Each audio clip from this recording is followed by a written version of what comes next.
오늘 우리에게 주실 하나님 말씀은 이사야서 61장입니다. 이사야서 61장 1절부터 11절까지입니다. 제가 갖고 있는 성경으로 구약성경 1042페이지입니다. 우리 천천히 하나님의 말씀을 합독하겠습니다. 주 여호와의 영이 내게 내리셨으니 이는 여호와께서 내게 기름을 부으사 가난한 자에게 아름다운 소식을 전하게 하려 하심이라.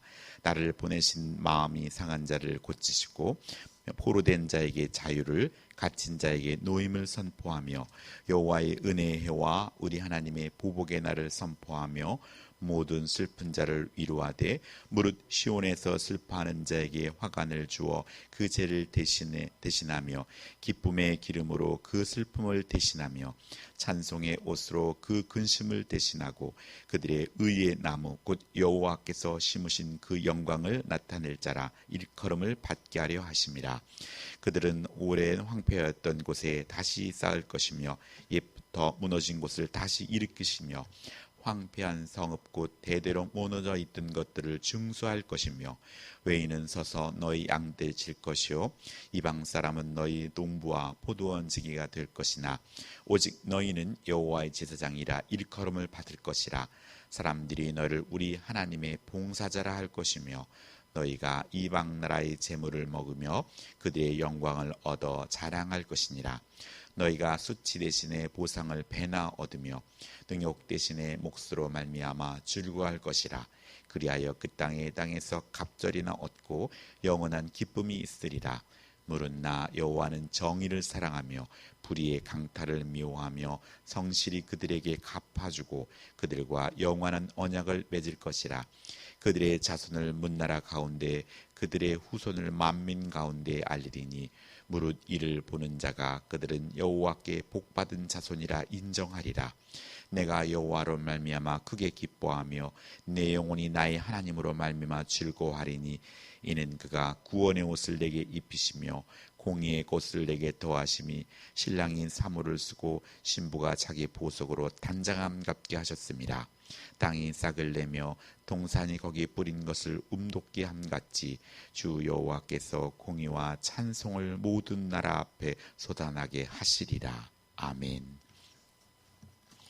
네, 이사야 60장부터 66장은 회복의 말씀입니다. 이 말씀이 선포될 때 이스라엘의 상황은 바벨론에 멸망당하고 또 노예가 되어 소망이 없는 상태였습니다.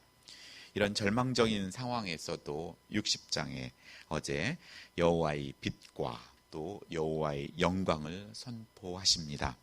빛이 임하고 여호와의 영광이 임하면 어둠은 자연히 떠나가게 됩니다. 우리가 스스로 내 안에 있는 어둠을 물러나기를 구하기보다 먼저 하나님께 나아가 빛 대신 주님께 나아갈 때 어둠은 물러가게 됩니다. 오늘 이 말씀을 확증시켜 주시는 말씀이 오늘 본문인 이사야 61장입니다. 오늘 첫 번째 묵상하고자 하는 것은 1절에 내가 기름을 부으사입니다.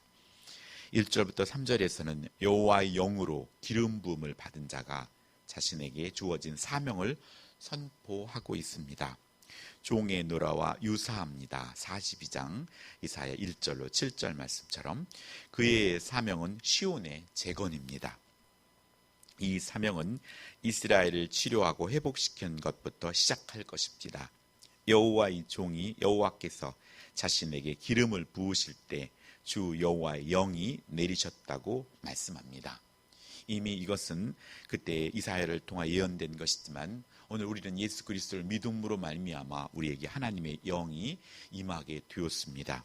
이사야 11장 1절로 9절은 이새의 줄기에서 한 싹이 나며 그 뿌리에서 한 가지가 나서 결실할 것이요 그의 위에 여호와의 영 곧 지혜와 총명의 영이요 모략과 재능의 영이요 지식과 여호와를 경외하는 영이 강림하시리니 그가 여호와를 경외함으로 즐거움을 삼을 것이며 라고 말씀합니다.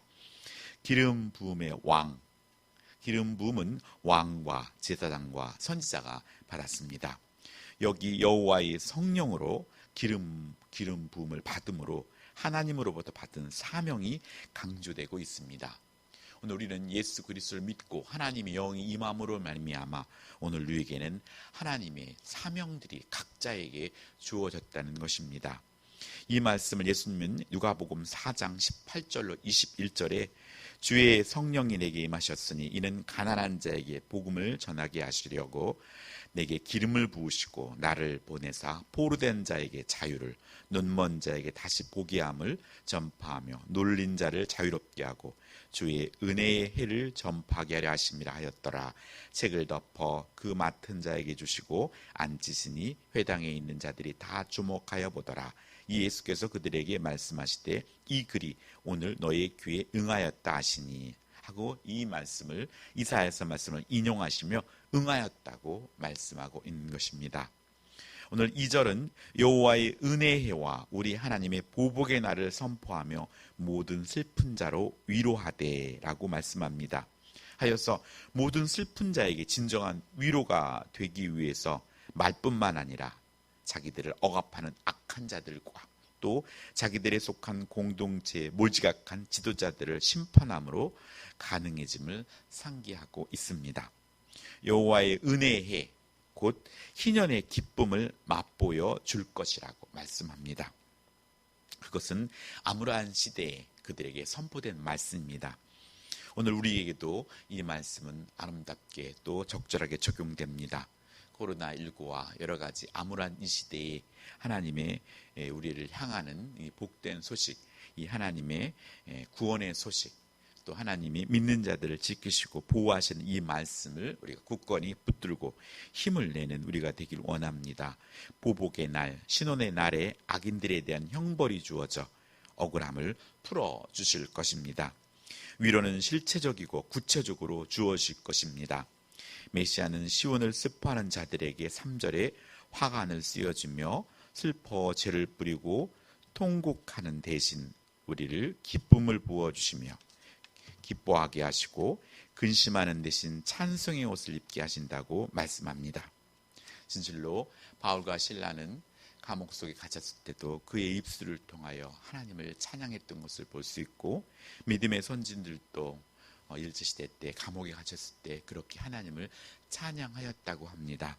진실로 우리의 입술에 하나님의 찬양이 끊이지 않고 하나님께 영광을 돌리는 그런 삶이 우리에게 요구됩니다. 하나님이 행하시면 구원함을 받은 자들은 찬송하기 마련입니다. 현실은 아직 희망적이지 않지만 마른 나무 같은 우리를 변화시켜서 의의 나무로 회복시켜서 시온을 재건하실 것입니다. 예수님의 십자가로 우리의 죄값을 지불하셨기에 여호와의 기름 부음 받은 우리는 포로 시기에 이스라엘 백성을 향한 희망에 그들이 선지자들이 희망을 선포했던 선지자들처럼 오늘 그들에게 그것이 사명이었다면 오늘 이 어려운 이 시대에 오늘 온 세상에 참 자유와 위로를 주는 것이 우리의 사명입니다. 예수님께서 이루신 은혜의 해는 오늘도 진행 중이기 때문에 어떠한 형편과 어려움 중에도 믿는 우리는 의의 가지로 자랄 수 있음을 믿으시고 하나님 말씀에 순종하며 그 말씀 가운데 하나님의 주어진 그 십자가를 달게 지고 감당함으로 말미암아 우리가 그 안에서 성장하고 성숙할 수 있음을 믿으며 힘있게 나아가기를 소원합니다. 두 번째 묵상하고자 하는 것은 5절에 여호와의 제사장이며 여호와의 봉사자라고 일컬어 주신다는 것입니다. 5절로 7절은 회복된 시온 공동체가 세계 열방에 대하여 갖는 우월적 지위를 말해줍니다. 세계 한복판에 집어 던져져 본 경험을 하였던 이스라엘 공동체가 이제는 열방에 대하여 우월적인 지위를 누리게 될 것이라고 말씀합니다. 그러려면 열방의 모험이 될 만큼 하나님께서 순종하고 책임을 감당해야 합니다. 이들의 책임은 여호와의 제사장 또 하나님의 봉사자로서의 역할을 해야 한다고 말씀합니다. 하나님의 봉사자로 온 세상을 하나님께 인도하면 그 사명에 전력할 수 있도록 이스라엘을 지원할 것이라고 말씀합니다. 진정 우리가 아멘으로 주신 말씀에 결단하며 나아가게 할 때 하나님께서는 우리에게 먼저 가셔서 천군 천사를 움직이셔서 그 일을 이루어 가시고 우리를 돕는다는 사실입니다. 그렇기 때문에 오늘 우리는 우리에게 주실 하나님의 말씀 앞에 믿음으로 아멘하며 또 그 믿음을 향하여 전력하여 나아가야 합니다.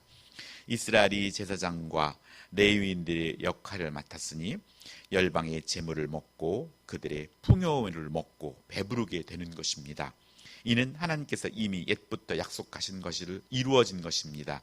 출애굽기 19장 6절에 너희가 내게 대하여 제사장 나라가 되며 거룩한 백성이 되리라. 너는 이 말을 이스라엘 자손에게 전할지어다 하고 말씀합니다. 이제 새로 시작되는 성전 예배는 엄청난 양의 이방인들과 제물과 예물로 넘쳐나게 될 것이라고 말씀합니다. 레위인들과 제사장들이 복지는 크게 좋아질 것이라고 말씀합니다. 하여서 이사야 60장 11절에는 내 성문이 항상 열려 주야로 닫히지 아니하리니 이는 사람들이 내게로 이방 나라들의 재물을 가져오며 그들의 왕들을 포로로 이끌어 옴이라 라고 말씀합니다. 하나님의 복음과 기쁨이 불명예와 수치심을 대신하게 될 것이고 그동안 이들이 받았던 능욕으로 돌아오는 몫이 있을 것입니다. 포로가 되어 거저 팔렸었으나 그 땅에서 잃은 것들을 갑절로 되돌려받고 영원한 기쁨을 얻게 될 것이라고 말씀합니다. 지금은 교회의 모든 권위들이 많이 땅에 떨어져 있지만 하나님께서는 이 어려운 시기를 통하여 오늘 믿는 이들을 더욱더 굳건히 훈련시키시고 또 하나님의 남겨진 자들을 통하여 하나님의 나라를 통하여서 하나님을 영광을 드러내실 것입니다. 야곱의 혈통을 지닌 이들에게만 주어진 예언이 아닌 새 이스라엘 백성이자 또 예수님을 믿고 우리에게 부어주신 성령을 받은 우리는 왕같은 제사장인 우리에게 주어진 사명입니다. 결국 시온의 열방에 대한 영향력은 불의의 강탈을 미워하고 열방이 놀랄 정도로 시온의 정의를 사랑하기 때문이라고 말씀합니다. 오늘 믿는 우리들에게 있어서 하나님의 말씀이 기준이 되어서 우리가 모든 삶 위에 기준이 되어야 합니다. 정의의 기준, 그것은 하나님의 말씀입니다. 혹 우리가 불의한 일을 당하더라도 의로우신 하나님께서 반드시 정의롭게 갚아줄 것을 믿고 오늘 우리는 불의에 타협하거나 휩쓸리지 말아야 합니다. 그것이 하나님께서 오늘 우리를 부르신 목적이며 또 하나님의 봉사자로서 왕같은 제사장으로서 우리가 이 땅에 기준을 잡고 기준이 움직이면 모든 것이 혼돈스럽게 됩니다. 하여서 오늘 예수님을 믿는 우리들은 하나님 말씀 앞에 굳건히 붙들린 바 되고 기준을 잡아야 합니다. 가정에서는 믿음의 가장으로 또 섬기는 직장에서도 그렇게 기준을 굳건히 붙들어야 합니다. 이렇게 살아갈 때 세상은 교회를 주목하게 될 것입니다. 성실하게 약속을 지켜주시는 하나님 때문에 세상 사람들은 우리에게 여호와께 복받은 자라고 인정할 날이 꼭 올 것이라는 것입니다. 오늘 하루도 예수 그리스도의 향기를 풍기는 복된 하루가 되어서 진실로 오늘 우리에게 부어진 기름 부음 받은 자로서 또 여호와의 제사장으로서 하나님의 봉사자로서의 역할을 온전히 감당하며 우리의 삶과 입술을 통하여 하나님의 나라를 증거하는 귀한 날 되기를 소원합니다. 기도하겠습니다. 사랑이 많으신 여호와 하나님 감사드립니다. 부족한 마른 나무 같은 우리를 아버지 선택하여 주시고 의의 가지로 의의 나무로 아버지여 이끌어 가시는 아버지 하나님께 감사와 찬송과 영광을 올려드립니다. 죄와 사망에서 구원하신 은혜에 감사하며 세상을 향해 이 은혜를 전하는 봉사자로 온전히 살아갈 수 있도록 아버지 하나님 도와주시옵소서. 감사드리며 예수님의 이름으로 기도드렸습니다. 아멘.